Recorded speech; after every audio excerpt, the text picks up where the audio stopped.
સુરતમાં એક સાથે 75 સ્થળો પરથી નમો યુવા રનથી વિશ્વ રેકોર્ડ સર્જાશે। એક સાથે લાખો યુવાઓ આ મેરેથોનમાં જોડાઈ વિશ્વ રેકોર્ડ બનાવ્યો। યુવા પેઢીને નશાના દૂષણમાંથી બહાર લાવવા મેરેથોનનો મૂળ ઉદ્દેશ્ય છે।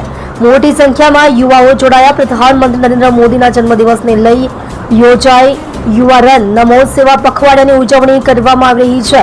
નશામુક્ત ભારતના સંકલ્પ સાથે 3.6 કિલોમીટરની નમો યુવા રન સુરતના VNSGUના મુખ્ય ગેટથી રન યોજાઈ હતી। 10,000થી વધુ સ્પર્ધકો મેરેથોનમાં જોડાયા। નમો યુવા રનની ટી શર્ટ પહેરી ફિટ ઇન્ડિયા અને ખેલો ઇન્ડિયાનો લોક સંદેશ પણ પાઠવવામાં આવ્યો। નમો યુવા રનમાં શાળા, કોલેજો, સામાજિક સંસ્થા સહિત વિવિધ ક્ષેત્રના લોકો જોડાયા। પ્રધાનમંત્રી નરેન્દ્ર મોદીના 75મા જન્મદિવસની ઉજવણીના ભાગરૂપે એક સાથે દેશના 75 સ્થળો પર કાર્યક્રમનું આયોજન છે। 21 સપ્ટેમ્બરે સવારે 7 કલાકે દેશમાં એક સાથે એક સમય યુવાઓ નમો રનમાં જોડાયા।